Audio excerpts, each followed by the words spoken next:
25. Bugün artıq 25-ci gündür ki, Tofiq Yaqublu öz qanunsuz həbsinə etiraz olaraq aclıq aksiyası keçirir və mən sizə onun qızı Nigar Həzinin yazdığı status oxuyacağım. Elə vəziyyətə gəlmişik ki, əlimiz qolumuz bağlı, atanın bu aclıqdan sağ çıxıb çıxmayacağı fikri isə bizi məhv edir. Bugün vəkil Nazim Musayev Tofiq Yaqublu ilə Umbaku təcridxanasında görüşüb. Vəkil bildirdi ki, Tofiq Yaqublunu görüşə nəzarətçilər qolundan tuta-tuta gətirdilər. Çox halsız, yorğun və taqətsizdir. Sanki işgəncə görüb, danışmaqda çətinlik çəkir, ayaq üstə güclə durur. Rəngi daha da tutqunlaşıb.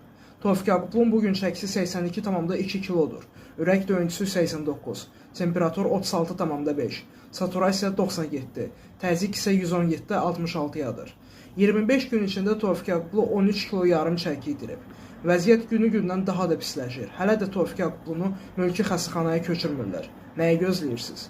Dəfələrlə şərlədiniz, işgəncələr verdiniz, uzun illər həbsxanada saxladınız, ürəyiniz soyumadı, indi də onu ölümə vədar etmişsiniz.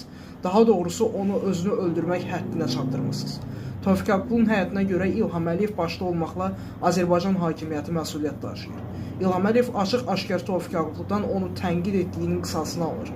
İndi də onun ölümünə fərman verib. Xalq bu ölkədə kimlərin Əliyev rejimi tərəfindən öldürüldüyünü çox yaxşı bilir. İndi də Tofiq Yaqublu'nu öldürürlər. Tofiq Yaqublu'ya azadlıq tələb edirəm.